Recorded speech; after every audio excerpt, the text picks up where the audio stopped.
विधानसभा चुनाव को लेकर तमाम पार्टियां चुनावी दंगल में उतर चुकी हैं, जिसे लेकर वो अपना अपना दांव भी चल रही हैं, जिससे वो अपना सियासी समीकरण सेट कर सकें। इन्हीं सियासी समीकरणों के बीच कार्यवाहक मुख्यमंत्री नायब सैनी ने राज की बात कार्यक्रम में शिरकत की और कांग्रेस पर कई आरोप लगाए। लोगों को इस बात का भी मालूम है कि अगर हम कांग्रेस पार्टी को वोट करें तो हम और नीचे चले जाएंगे। लोग नीचे नहीं, लोग आगे बढ़ना चाहते हैं और लोग भारतीय जनता पार्टी के साथ मिलकर के तीसरी बार उनको मालूम है कि केंद्र के अंदर दिल्ली में मोदी जी हैं और हरियाणा में भी भारतीय जनता पार्टी की सरकार बनेगी।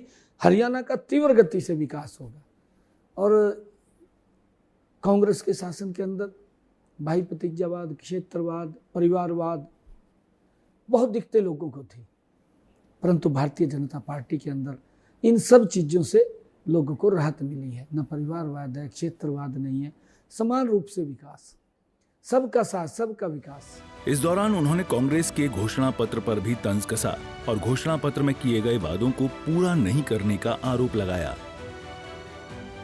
दो बातें, पहली तो जो आपने 25,000 की बात की कि आप शपथ से पहले 25,000 नौकरियां देंगे, लेटर साइन करेंगे।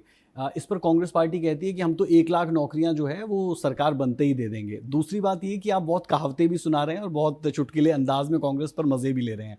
लेकिन जो आपका बिन पर्ची और बिन खर्ची का एक हम कहें कि एक तैयारी थी और इसके ऊपर बहुत बात बीजेपी की तरफ से की गई, कांग्रेस का इसके लिए काउंटर ही ये अब लग रहा है कि हर विधानसभा को हम 2,000 नौकरियां देंगे।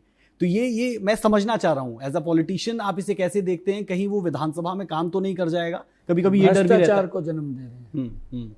मैंने कहा है कि हुड्डा साहब 10 वर्ष मुख्यमंत्री रहे, 10 वर्षों में कितनी नौकरी दी, किस आधार पर दी? मैंने तो पूछा था क्वेश्चन, क्यों नहीं बता रहे हैं?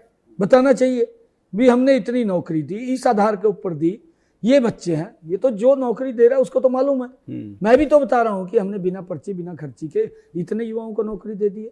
इनको कोई दिक्कत है? ये बताएं तो।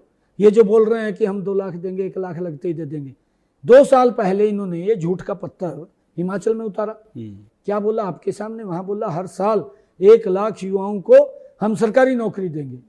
2 साल निकल गए हैं, एक भी बच्चे को अगर इन्होंने ज्वाइनिंग करवाई हो, एक भी नौकरी की एड निकाली हो, क्यों गुमराह करते हैं, झूठ बोलते हैं। ये वही झूठ का पत्थर हरियाणा में उतार दिया और हरियाणा के लोगों को गुमराह कर 1 लाख दे देंगे। भाई आपके किसने हाथ बांधे थे? आप पहले नहीं दे सकते थे क्या?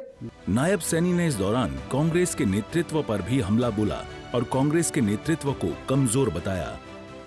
कांग्रेस के पास वो नीति नहीं है, कांग्रेस की नीयत भी ठीक नहीं है, कांग्रेस का नेतृत्व भी आपके सामने है किस प्रकार की स्थिति है। नेतृत्व भी बड़ा कमजोर है और जब नेतृत्व कमजोर है तो कांग्रेस परिवारवाद में धसी हुई है, भ्रष्टाचार की दलदल में फंसी हुई है, तो उससे बाहर निकलना कांग्रेस के लिए बड़ा नामुमकिन है। और कांग्रेस जब अपना तो विकास कर सकती है परंतु देश के लोगों का या देश का विकास नहीं कर सकती, उसके पास वो नीति नहीं है। वो तो ये सोचते हैं कि हमें मौका मिल गया है, मौका मिला है। तो एक कहावत भी है, अंग्रेज बोलते थे फूट डालो राज करो। कांग्रेस की नीति है झूठ बोलो राज करो, ये अंतर है उसके अंदर। गौरतलब है कि कांग्रेस चुनाव को लेकर पुरजोर कोशिश कर रही है, जिससे वो इस चुनाव में अपनी पकड़ मजबूत कर सके। अब देखना यह है कि जनता किसके वादों पर भरोसा करती है। ब्यूरो रिपोर्ट, सूर्य समाचार।